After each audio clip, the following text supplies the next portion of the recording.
Bom dia, boa tarde, boa noite, pessoal. Não importa o dia, o horário e a data estelar que você esteja ouvindo esse áudio. Aqui quem fala é o professor Matheus, junto com o professor Tiago.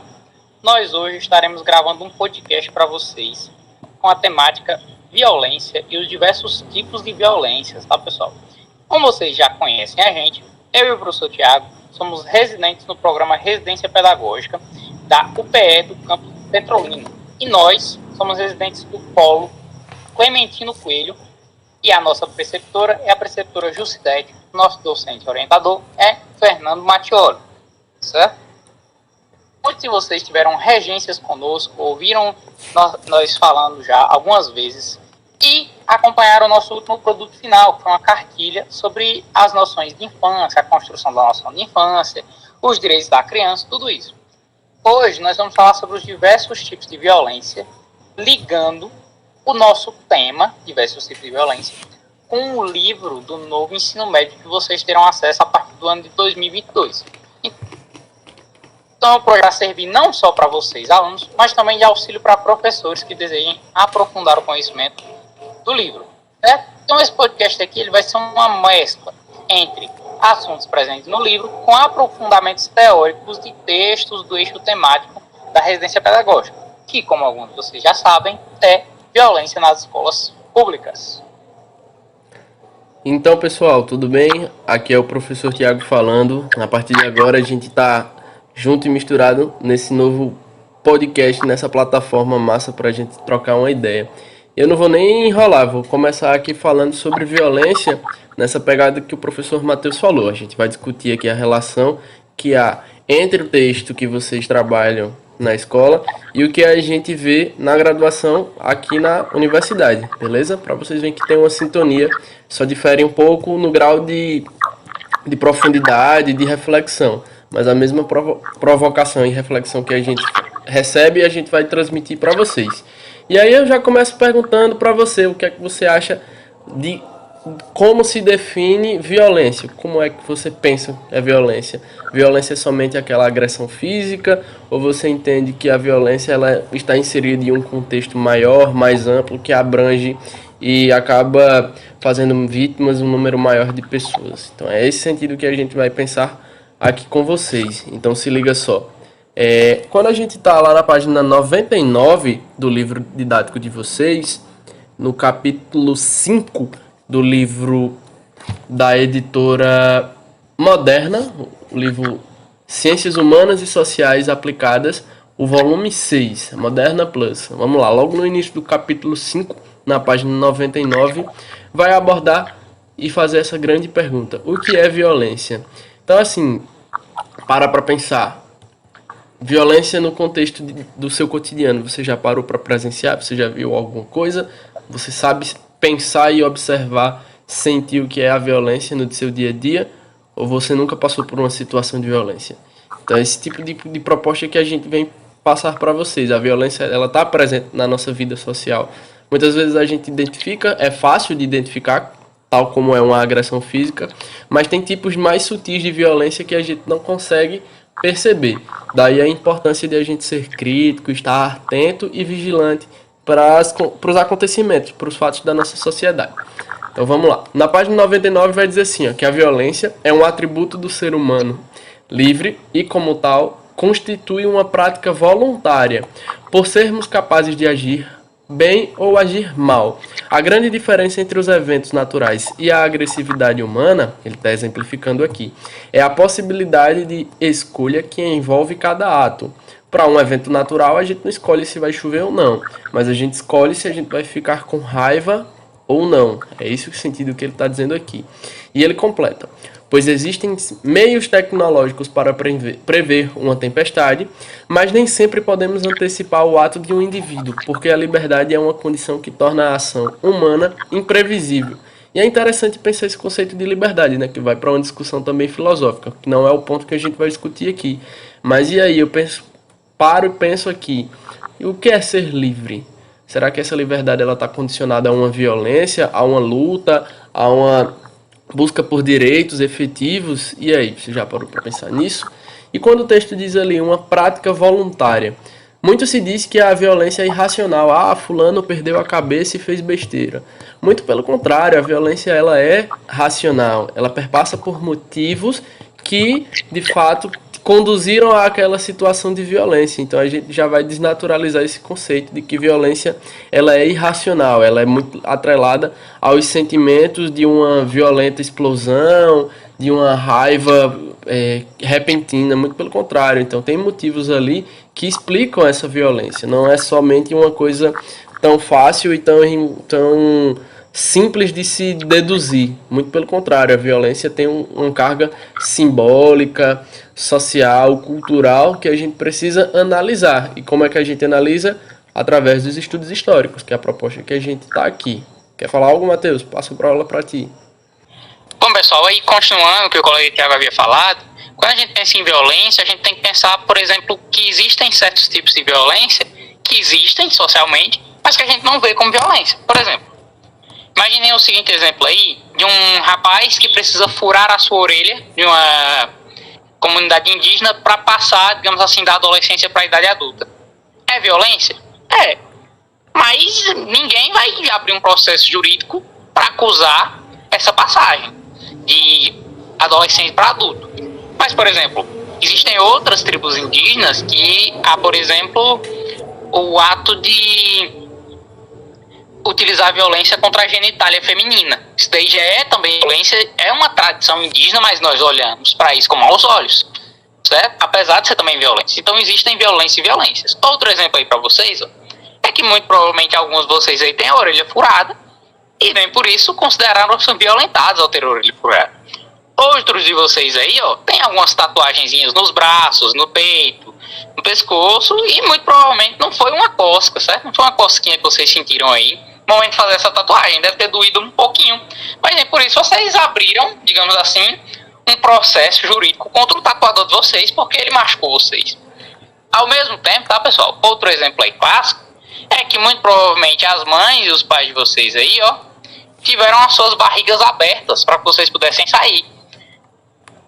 Quem aí, o pai ou a mãe, quem aí nasceu, certo? Não nasceu por parto normal. Nasceu aí por parto... Ai, meu Deus do céu, cesáreo. Parto. Por parto cesáreo. O pai e a mãe de vocês teve a barriga aberta. A mãe de vocês teve a barriga aberta com um bisturi pelo médico para que vocês viessem a nascer e nem por isso o médico respondeu por crime de violência contra a mãe de vocês. O mesmo vale para as meninas aí, ó, que estão pensando em seguir o exemplo da Virginia e fazer uma lipulade, certo? Nenhum de vocês também vai processar o cirurgião de vocês. Então, assim, o ato de violência, ele não é simplesmente o mero ato de, digamos assim, machucar alguém, certo? Porque o machucar alguém, se ele for consensual, em certo sentido, muitas vezes ele é aceito pela sociedade.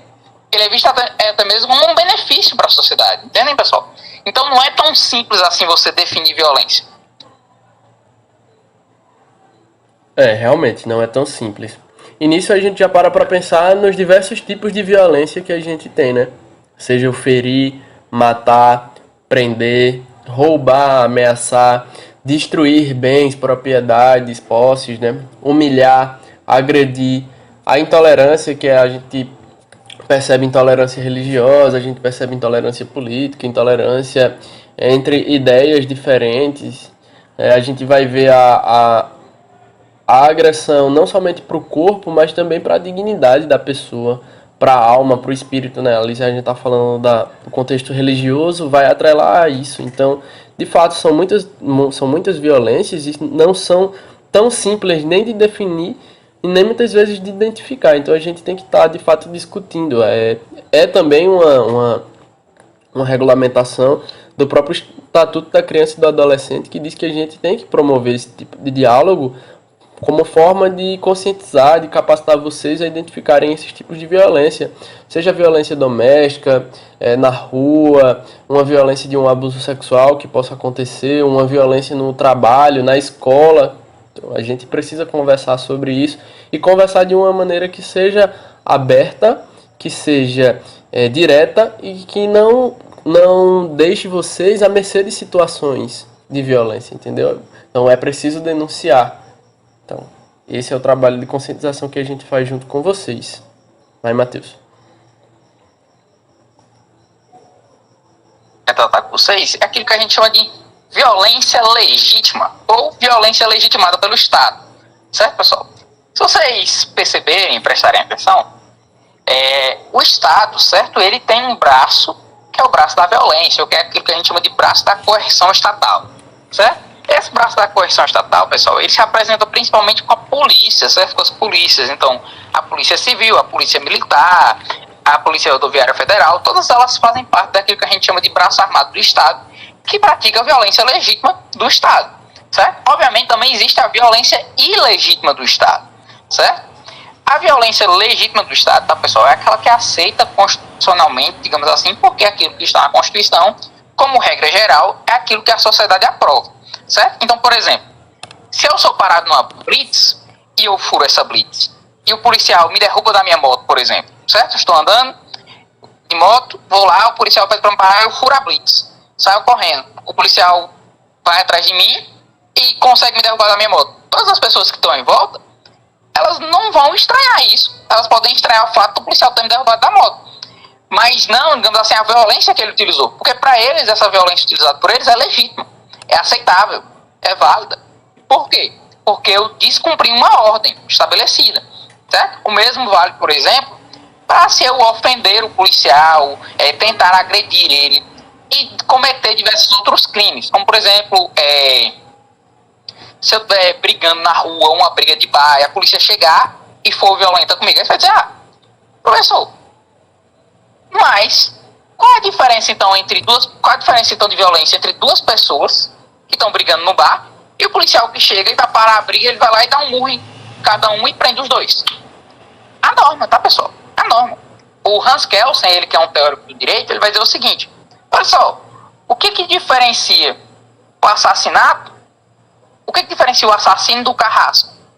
Ele vai responder, a norma que regula os dois. Assassina pelo prazer de assassinar. O outro tira a vida para cumprir uma norma. Então, por exemplo, obviamente eu estou dando o exemplo da pena de morte, certo? Que já é uma pena que hoje em dia já não é utilizada. As duas pessoas que se agridem mutuamente em um bar, elas se agridem sem propósito algum. O policial que chega e utiliza de força necessária para parar essas duas pessoas, ele utiliza uma violência, digamos assim, contingente, para encerrar um outro tipo de violência que pode escalar e que pode terminar até com a morte, que é bastante comum. Além disso, tá, pessoal, o Estado ele se utiliza de violência, por exemplo, na arrecadação de impostos. Se você não pagar por bem, ele vai lá, vai continuar, digamos assim, executando ações cíveis contra você. Então ele vai aumentar a sua multa de imposto, vai começar a perseguir o seu patrimônio, vai lhe negativar, vai começar a não querer lhe dar empréstimo nos bancos e por fim ele vai fazer execuções jurídicas nos seus bens, certo? E se para isso for necessário ir à polícia à sua casa para vasculhar a sua casa, ver seus bens, irão, certo? Isso daí é aquilo que a gente chama de violência legitimada do Estado, que é uma violência que a sociedade legitima na medida em que ela elege políticos e esses políticos fazem as leis, certo? Professor, mas eu acho que uma determinada lei é injusta. Pode ser, tá, pessoal? Existem diversas leis que as pessoas acham injustas. Só que dentro do nosso sistema, quando a lei é aprovada, ela é, digamos assim, aprovada para toda a sociedade. Tanto para os que acham justas, quanto para os que acham injustas a lei. Vamos lá, Thiago? Isso mesmo, e é interessante pensar, né, que esses dois tipos de violência, elas estão sendo observadas pela sociedade porque existem dados que comprovam, por exemplo, a gente tem uma maior população feminina em detrimento aos homens, então as mulheres são maioria na população brasileira, então já é um dado importante. E aí, sendo maioria, infelizmente, elas sofrem do tipo de violência que a gente chama de feminicídio, as violências domésticas. O feminicídio, por exemplo, é a ação de uma mulher ser morta pela condição de ser mulher. Então, está atrelado a um problema que a gente tem do machismo, de uma sociedade patriarcal que foi criada e mantida por homens, e esses homens que têm esse vigor físico que, infelizmente, vai utilizar para violência com as mulheres, né? Então a gente já tem um problema nisso. E isso é um exemplo que esbarra em toda uma problemática de uma sociedade que tem uma série de problemas violentos, sim, e problemas que não têm um aparato, um suporte para reverter esse tipo de situação. Outro exemplo que a gente tem a respeito disso é a população carcerária, que no Brasil ela abarca mais jovens, pessoas de seus 18 a 35 anos, que normalmente são réus primários, né, que estão cometendo ali um primeiro crime, e que têm um recorte de cor de pele, que são em sua maioria pretos também, negros, e estão atrelados ao tráfico de drogas, que aí a gente já tem uma outra questão de uma repressão provocada por um mercado ilegal que precisa ser discutido também em sociedade. A gente precisa discutir isso, né? E como o Matheus falou ali, as polícias elas entram como um aparato de repressão policial do Estado. Então, essa violência ela passa por um e por outro. Concordo com o Matheus quando ele disse sobre essa questão jurídica, mas aí foge um pouco da nossa alçada, né? Porque entender o direito ele é um complexo, ele é um pouco mais amplo. Aqui a gente vem para trazer algumas características históricas e sociais para a gente pensar isso, né? Quando a gente fala de violência ilegítima, o exemplo que a gente traz são dos totalitarismos, dos autoritarismos que aconteceram ao longo do século XVIII, XIX, XX na nossa sociedade e também no Brasil, se a gente parar para pensar, né? Governos totalitários que exercem governos que são fechados, restritos, que abusam da violência, governos também autoritários que é recurso próprio dele agredir, violentar, perseguir quem está de oposição. Num desses exemplos a gente pode citar o nazismo como um regime político, né, de um totalitarismo que também foi autoritário, que perseguiu e matou muita gente. Então, para que a gente firmar, né, porque foi uma política reconhecida pelo Estado da Alemanha. Então a gente tem esse exemplo, mas a gente pode pensar em outros também. Mas aí avançando nesse cenário aqui, a gente vai falar agora da violência psicológica, né, que talvez seja a mais difícil e sutil de se identificar. Mas se a gente for falar os exemplos, vocês vão saber entender. Veja só, quando a gente fala de violência psicológica, a gente está falando de discriminação, de preconceito, de sexismo, de machismo, de racismo, que foi também algo que eu falei um pouco antes. Então, tem um exemplo muito evidente nas escolas que acontece, que é o bullying, né? O bullying, as ameaças, as chantagens, as humilhações que são provocadas por valentões, por pessoas que querem impor autoridade dentro da escola, com os alunos mais, entre aspas, fracos. Então isso é um problema da escola, né? Essa violência psicológica. E também, muitas vezes, doméstica, em casos de família, que a gente tem humilhação, que a gente tem ameaça, que a gente tem uma violência patrimonial também, que é tirar a posse das pessoas, né? A fulano está na minha casa, vai ser humilhado porque está na minha casa. Então, uma série de exemplos do dia a dia que a gente pode citar aqui, mas que no momento a gente vai passar adiante e promove em vocês essa reflexão, que vocês pensem nesse tipo de violência que acontece e se acontecer de fato, vocês têm conhecimento para poder intervir, para poder mudar, para poder denunciar. Então, isso é importante. Fala, Matheus. Pessoal, continuando aí o tema de violência psicológica, rapidinho, é importante vocês lembrarem, tá, pessoal, que toda violência física, em geral, também é perpassada por uma violência psicológica anteriormente, certo? Então, por exemplo, o marido que espanca a própria esposa, geralmente, para se perpetuar o ciclo de violência, ele se utiliza de uma violência psicológica contra ela. Posteriormente, ele vai lá nela e após agredi-la, ele fica dizendo para ela, eu tô lhe agredindo porque você não tem valor nenhum, você não vai encontrar ninguém que ele é má, que vai lhe tratar bem. Ou seja, essa violência física, ela é sustentada por uma violência psicológica que ele se utiliza para manter a esposa nesse cárcere. A mesma coisa é o exemplo, por exemplo, de pais que agridem os seus próprios filhos em níveis de violência exagerados, certo? Por exemplo, o pai espanca o filho e diz assim, você não tem ninguém para recorrer, você não tem ninguém para recorrer, se você for recorrer para alguém, você vai para adoção, o conselho tutelar não vai lhe acompanhar. E isso daí termina gerando uma violência psicológica que muitas vezes é pior do que a própria violência física, porque ela perpassa por outras áreas que são mais complexas do que a mera parte física.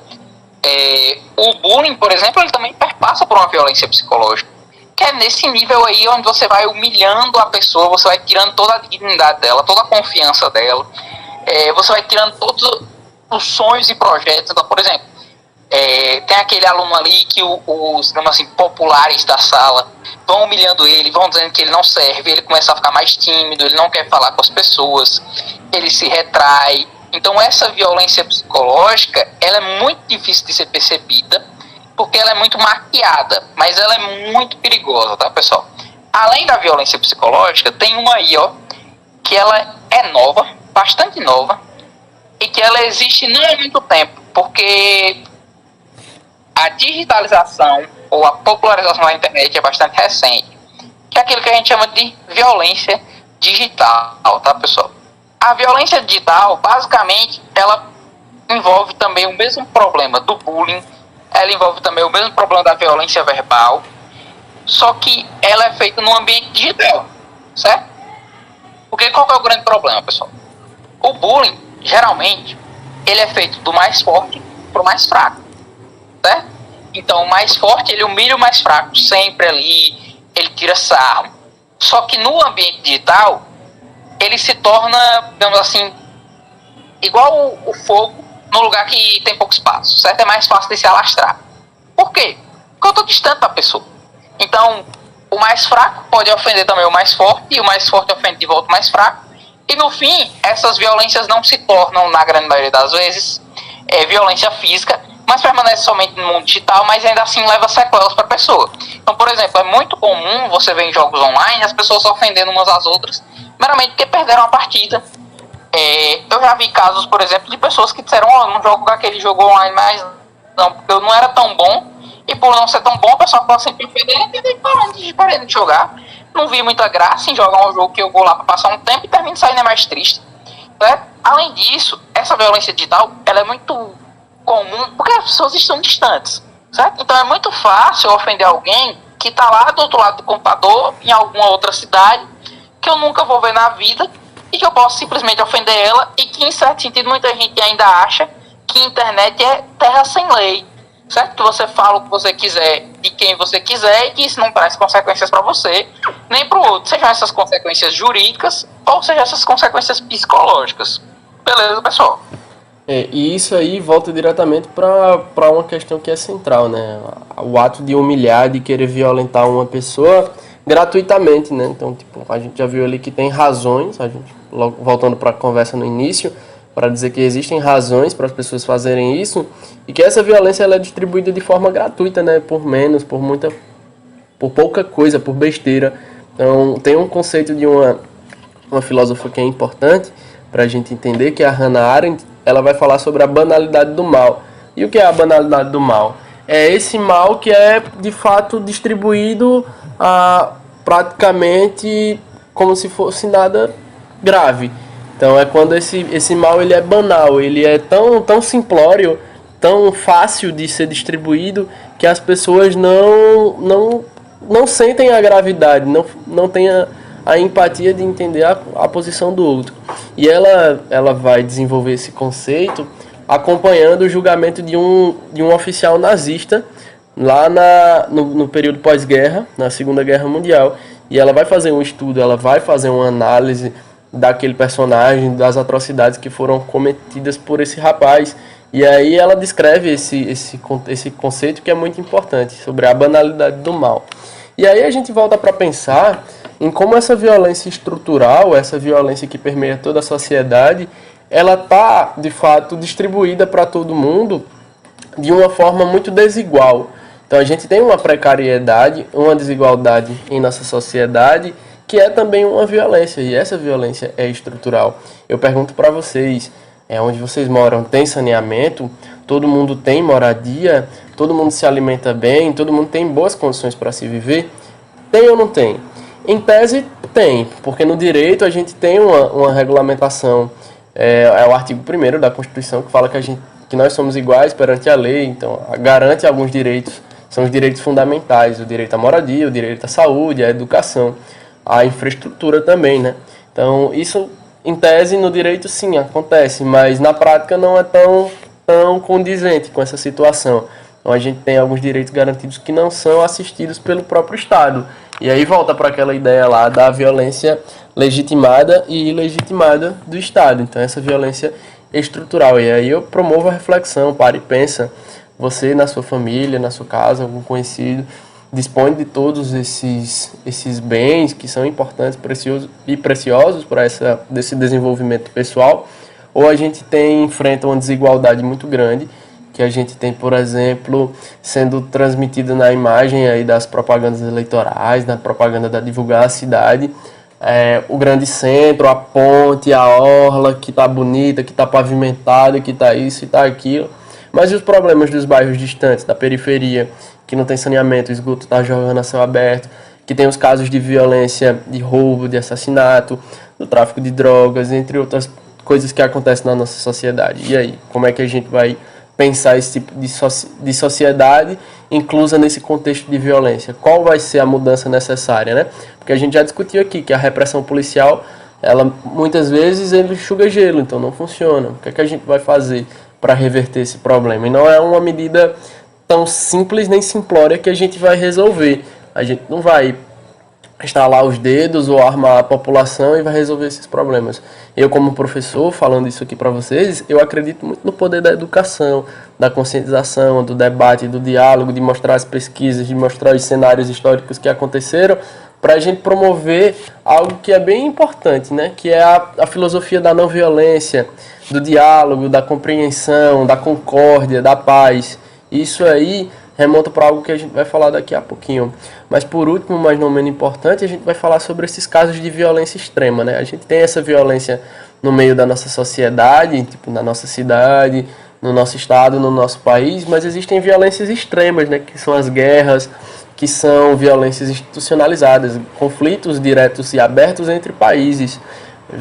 Vocês já ouviram falar no conceito de guerra santa, né? Nos períodos da história que tiveram guerras motivadas por fatores religiosos também. Então existem também massacres, chacinas, genocídios, que são violências de grau extremo, que afetam muitas pessoas em muitos países, normalmente até grupos étnicos, né? Como é o caso do genocídio, que acaba morrendo. Então o nazismo foi um genocídio, foram grupos sociais étnicos que foram perseguidos. Os nazistas perseguiram judeus, perseguiram homossexuais, perseguiram pessoas ciganas, pessoas que tinham problemas de saúde. Então, tipo, teve uma série de grupos perseguidos por esses nazistas, né? Então a gente vê aí uma violência extrema. E aí eu passo a bola para o Matheus para ele falar a respeito da filosofia de não violência e também sobre os direitos humanos. Pessoal, continuando aí, o professor Tiago foi apresentando aí os tipos de violência. A filosofia de não violência, tá, pessoal? Ela é um pensamento não recente, digamos assim, mas ele vem ganhando força nos últimos tempos. Basicamente, pessoal, o que ele busca fazer? Ele busca solucionar os conflitos mediante o diálogo, certo? É importante a gente deixar claro algumas coisas, certo, pessoal? Conflito, violência, problemas sociais existiram e existirão no futuro em todas as sociedades. A grande questão aqui é como nós identificamos essas violências, para amenizá-las e para solucionar essas violências da melhor forma possível, certo? Então, por exemplo, a filosofia de não violência, ela vem exatamente para isso. Por exemplo, era muito comum, tá, pessoal, nos anos 80, por exemplo, você ter aquilo que a gente chamava de vendetta ou de guerras entre famílias, que era, por exemplo, quando um membro de uma família matava um membro da outra família, e eles agora começavam a matar os outros, certo? E só terminava essas guerras quando toda a família estava morta. Um exemplo clássico aí é o caso das guerras de famílias em Exu, por exemplo, a cidade daqui do Nordeste. Você tem diversos exemplos dessas guerras entre famílias e como elas terminavam, digamos assim, com o extermínio de boa parte das famílias, certo? Então a filosofia da não violência, ela vem exatamente para dizer assim, a gente vai ter conflitos, volta e meia você vai discutir com o seu colega, você vai ter um problema com alguém, porque nós, seres humanos, discordamos e discutimos. Só que nós precisamos buscar formas menos danosas de solucionar esses conflitos, certo? Que formas seriam essas? Soluções jurídicas, soluções sociais, soluções dialógicas, certo? Soluções que perpassam não por um caminho onde você vai meramente agredir o seu próximo e, digamos assim, acreditar que a solução para o início de uma violência seja a escalada da violência até o ponto do extermínio do outro. Mas, pelo contrário, a busca por um consenso onde ambos os lados saem satisfeitos, certo? E seguem suas vidas e continuam a contribuir com a sociedade.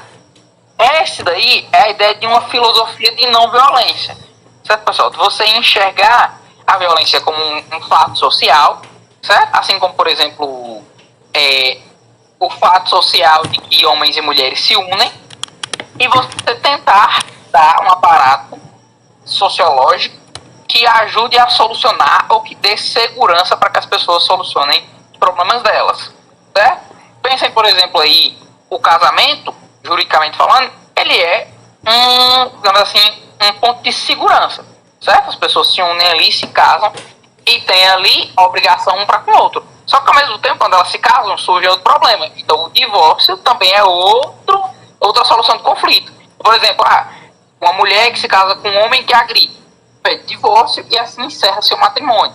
Mesma coisa. Uma mulher que se casa com um homem que dilapida o seu patrimônio, certo? Que pega o terreno dela e sai vendendo, que penhora suas coisas, ela vai lá e busca o divórcio. Então, olha só, são soluções, são meios de soluções de conflito que não envolvem a violência. Certo? Então, por exemplo, você e o seu colega de turma aí, infelizmente, têm um desentendimento e terminam se agredindo mutuamente. O que é que acontece? Vocês dois vão para a diretoria, vão tomar aí alguma advertência por parte da coordenação, exatamente como uma forma de, digamos assim, punição educativa para que vocês não repitam, certo? Em algum momento podem ser penalizados de alguma outra forma, pode vir a ser chamado os pais de vocês, e assim sucessivamente. Mas muito provavelmente você não vai para a coordenação, e aí chega lá na coordenação, a diretora pega uma sandália e dá uma sandália na sua mão e na mão do seu colega, certo? Agora, com relação aos direitos humanos, pessoal, entre a vigência e a eficácia, é importante que nós pensemos o seguinte: a violência, ela existe, certo, pessoal? E existe todos esses tipos de violência que nós citamos para vocês. Agora, solucionar a violência por outros meios, que não os meios da própria violência, ainda é um caminho que nós estamos trilhando, certo, pessoal? E que nós trilharemos durante muito tempo. Por quê? Porque é direito humano de todos ser respeitado, não ser agredido, por exemplo, não ter a sua dignidade ofendida. Mas não é porque está num pedaço de papel dizendo que é direito humano de todos que isso acontece de verdade, tá, pessoal? Assim como, por exemplo, é direito humano de todos ter saneamento básico, mas infelizmente nem todos têm. Porque existe um abismo entre a vigência de algo e a eficácia de algo. Então você já tem muitas leis de proteção contra a violência. Só que agora o que nós precisamos não é meramente um pedaço de papel dizendo que não é correto você agredir alguém. Nós precisamos de pessoas conscientes de que não é correto você agredir alguém. Ou seja, é necessário que nós passemos da vigência para a eficácia dos direitos humanos que falam sobre a violência. Em certo sentido, o trabalho que eu e o professor Tiago fazemos aqui... Fala, Tiago. Não, isso é importante de a gente pensar, mas o que são os direitos humanos, né? Depois de você falar isso, eu vou voltar para esse tópico. O que são os direitos humanos? Continuando aí, tá, pessoal? Inclusive, o papel que eu e o professor Tiago fazemos aqui é um papel, em certo sentido, de tentar fazer com que a eficácia dos direitos humanos seja mais presente na vida de vocês. Ao ouvirem esse podcast, vocês conhecem agora novos tipos de violência, vocês conhecem agora novos tipos de mediação do conflito, e ao mesmo tempo identificam se estão sofrendo e identificam se não estão praticando com outras pessoas algum tipo de violência que você, porventura, não sabia ou não percebia como sendo violência. Então, o trabalho da residência pedagógica, o trabalho dos produtos finais, em certo sentido, é buscar com que essa conscientização, esses direitos humanos, passem da vigência para a eficácia na vida de vocês, alunos, certo? Isso mesmo. E sobre os direitos humanos, é pensar que também foi uma atuação histórica social, né? Eles foram proclamados em 1948 na Assembleia Geral da Organização das Nações Unidas, a ONU, e envolve, né, uma questão histórica, filosófica e social, também jurídica, para pensar como a gente pode providenciar e propiciar às pessoas com direitos fundamentais que garantam um bem-estar social, um convívio digno. E a dignidade, ela é muito importante, né? Isso que a gente está falando para vocês, eu concordo com o Matheus, né? A gente está aqui falando sobre a não violência e eu também penso muito na questão da justiça social. Como é que a gente pode conseguir justiça social sendo não violento e eficaz, como o Matheus está apontando? Através da educação, através desse papel de diálogo, de promover a conscientização, né? Quando a gente vai para direitos humanos e pensar na nossa sociedade, a gente vê uma generalização que pode ser muito tendenciosa e perigosa. Dizer que direitos humanos são só para humanos direitos é um problema. Por que é um problema? Porque é uma generalização muito simples. E a gente aqui não falou em nenhum momento nada de coisas simples. Muito pelo contrário, a gente está falando de coisas complexas e a gente está aqui abordando, tentando explicar para vocês que isso são elementos da nossa sociedade e que a gente precisa entender ambos os lados. E quando a gente vê um discurso que vai simplificar de um lado essas coisas somente para um único lado, a gente tem um problema, porque ele acaba por simplificar algo que não é simples. E isso não gera uma compreensão justa daquela temática. Então, quando a gente vê esses direitos humanos, a gente está voltando para questões sociais, para pensar no índice de desenvolvimento humano que a gente tem. Por exemplo, para essas questões de moradia, para essas questões de alimentação, da economia ser acessível. E olha só o Brasil que a gente tem hoje, né, atrelado a uma onda de muitos casos de violência também na nossa cidade, de preços de mercado caro também, de uma série de elementos que acabam contribuindo de forma negativa para essa discussão e acaba prejudicando ainda mais o nosso desenvolvimento familiar, social e também da própria nação. Com esse trabalho, a gente quer conscientizar vocês, promover esse convite à reflexão, porque o programa da residência pedagógica, ao longo de todo esse período que passamos juntos, vem para dizer isso para vocês. Sejam conscientes, sejam agentes críticos, estejam atentos à sociedade, né? Existe um pensador que vai falar sobre a questão do vigiar e punir. E quando a gente está tratando de violência, Michel Foucault, que é esse autor, ele tem muito a contribuir nesse diálogo. E aí a gente precisa reverter um pouco dessa lógica, né, do vigiar e punir. A gente precisa vigiar e educar, a gente precisa estar aberto a uma nova perspectiva que seja inclusiva, que seja respeitosa e menos violenta para um desenvolvimento melhor da nossa sociedade. Então esse sou eu, o professor Tiago, aqui falando sobre violência. E aproveito para me despedir de vocês, agradecer por esse momento que a gente teve na residência pedagógica. Foi muito bom falar com vocês sobre violência, aprender também, né? E a gente discutir essas questões. E também falar de história, né? Que é a disciplina que a gente gosta. Certinho? Então eu agradeço, muito obrigado de coração, valeu, espero ver vocês no futuro, viu? Muito obrigado, valeu, passa a bola para o Matheus. Pois é, pessoal, eu também me despeço de vocês aí, depois de um ano de residência pedagógica. Hoje nós encerramos o ciclo, apresentamos nosso último produto final, certo? Esse podcast é o nosso produto final desse ciclo. O último foi a cartilha, esse foi esse podcast com conversa. Beleza, pessoal, me despeço de vocês com tristeza, porque a gente está encerrando o ciclo, mas com alegria pelo trabalho que fizemos, certo, pessoal? Tchau, tchau, tchau, tchau. E valeu.